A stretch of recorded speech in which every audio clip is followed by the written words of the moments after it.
आज हम ये सीखेंगे कि कोई एसक्यू है अपने पास, इमेज का नेम है कि जैसे मेरे पास ये इमेज है, एसक्यू है, ये एसक्यू है। ये कितने हैं एसक्यू? लगभग अराउंड 19,803 है।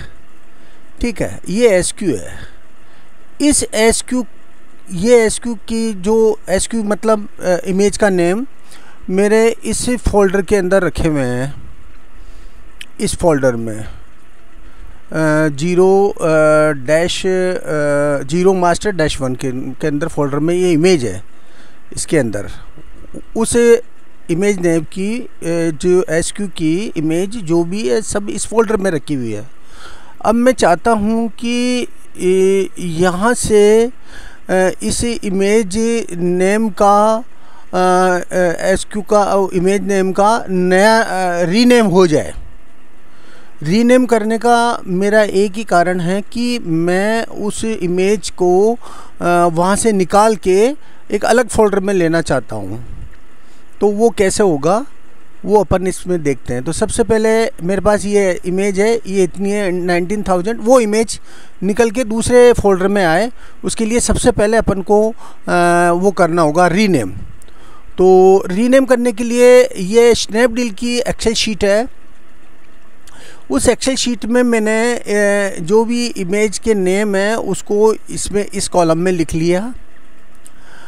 उसके साथ में आपको जो इमेज का एक्सटेंशन है, जिस फॉर्मेट है, वो ज़रूर इसके आगे लगाना होगा। जैसे जेपीजी में है तो .jpg ये सब के। और वो एसक्यू यहाँ पे अब कौन सा उनका जो पहले तो उनके फॉर्मेट के नाम के साथ में उसका फॉर्मेट ज़रूर लिखा हुआ होना चाहिए। तो जो भी मेरे 19,000 एसक्यू थे उस पर सबके आगे .jpg लिख लिया। अब जो एसक्यू है, इमेज नेम है, वो इसको यहाँ लिख लेंगे और उसका इमेज नंबर ज़रूर दे देंगे, 1 2 3 4 5 6 7 इस तरीके से नंबर दे देंगे। अब ये तीन चीज़ अपन को करनी होगी। उसके बाद में इस कॉलम के अंदर न्यू नेम के अंदर ये इसका रीनेम होके इमेज का रीनेम भी होगा और प्लस ये यहाँ पे उसका रीनेम होके यहाँ पे आ जाएगा। उस इमेज का रीनेम करना है तो उसमें रीनेम इमेज में जाएंगे और कौन सा फोल्डर है?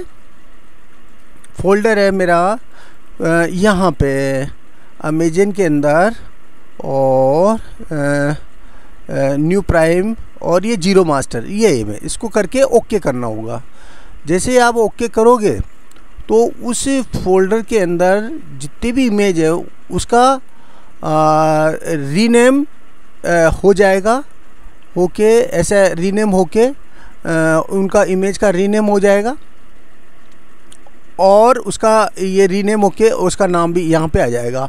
अब जैसे मान लो ANK170 है, उसका रीनेम हुआ ANK170M-15-2x.jpg फॉर्मेट में। इस तरीके से ये रीनेम होके आ जाएगा। तो ये इस तरीके से रीनेम होगा। इसके बाद में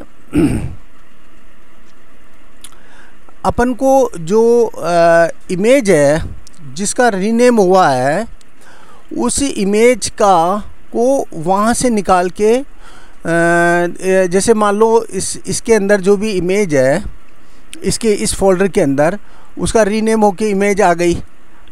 तो जैसे मेरा ये इस तरीके से इसका रीनेम हो गया था, ये इस तरीके से हुआ था ANK112M, ये इसका उसके अकॉर्डिंग रीनेम हो गया। ओके, अब वो इमेज इसके अंदर है। एक बात ध्यान रखने की, ये जब भी वो रीनेम करेगा तो वो इसके साथ में पास में लगा देगा, खुद इसको चेंज नहीं करेगा, बस इसके पास में वो रीनेम करके इसके इमेज को पास में लगा देगा। अब मेरे को वो जो इमेज रीनेम की हुई है वो मैं चाहता हूँ कि ये वहाँ से निकल के इसमें इस फोल्डर में आ जाए। तो उसके लिए अपने पास ये कोड, ये एक कोड है, ये मैं एडिट इसको बता देता हूँ मैं। ये देखिए, ये इसको एडिट करता हूँ। ये कोड आपको लिखना होगा। ये कोड नोटपैड में होना लिखना होगा और उसको सेव करना है। डॉट कोई भी नाम दे दो, मैं फाइल का नाम .bat के नाम से इसको सेव करना होगा। इसके अंदर आपको एक ध्यान रखना होगा कि जो भी इमेज के जब भी आप वो रीनेम करते हैं स्नैपडील की एक्सेल से, तो उसमें लास्ट में देखोगे कि आप -2x करके आएगा और इसका फॉर्मेट .jpg। ये चीज़ आपको यहाँ पे लिखनी होगी और जिस फोल्डर में इमेज है उस फोल्डर का लिंक यहाँ पे आपको पेस्ट करना होगा। यहाँ तक स्लैश को छोड़ के पहले यहाँ पे पेस्ट करना होगा। मेरा जीरो मास्टर -1 के अंदर है, तो वो फोल्डर का लिंक है, जो पाथ है वो यहाँ पे पेस्ट करना होगा। फिर बाद में \*2x.jpg ये करना है और इन्वर्टेड कोमा से इसको बंद करना होगा। फिर बाद में जिस फोल्डर में इमेज को भेजना है वो उस इमेज का पाथ यहाँ पे आपको पेस्ट करना होगा। ये पाथ यहाँ पे जिस फोल्डर में भेजना है उसमें ये पाथ को यहाँ पे पेस्ट करना होगा और फिर इसको सेव कर लेना। सेव करके फिर बाद में आपको और ये इसका देखो साइन देख रहे होंगे आप, ये इसका फॉर्मेट है बैच फाइल। तो ये इस तरीके से आएगा। उसको सेव ऐसे करना होगा, जैसे मैं इसको सेव करता हूँ तो ये इसका जो एक्सटेंशन है वो देखिए आपका, इसका फॉर्मेट वो दिखाता हूँ मैं, इसकी प्रॉपर्टी को दिखाता हूँ। इसकी प्रॉपर्टी है, देखिए ये फाइल है बैच, आप देख रहे होंगे जो इसका फॉर्मेट है .bat करके, ये इस तरह के बैच फाइल बनानी होगी। फिर इसको रन करना होगा एज ए एडमिनिस्ट्रेटर। रन किया करके यस किया और यस करके फिर एंटर देना होगा, बस इतना काम करना। तो ये इमेज क्या है कि यहाँ से निकल के यहाँ से निकलेगी और मेरे ये जो 200-1 के अंदर ये इमेज सारी आ जाएगी। ये जितना ये बल्क में किया मेरा 19,000 करीब, ये 18,994 ये देखिएगा, ये 18,994 इमेज थी, वो सारा इमेज इधर आ गया। तो इस तरीके से अपन बल्क में रीनेम करके और उसको दूसरे फोल्डर में उस इमेज को निकालने का इस तरीके से अपन निकाल सकते हैं। तो ये आपको मैंने ये तरीका बताया है। ये जो ऑनलाइन काम करने वाले हैं उनके लिए ये ऐसी ज़रूरत पड़ती है, तो ये एक तरीका है ये।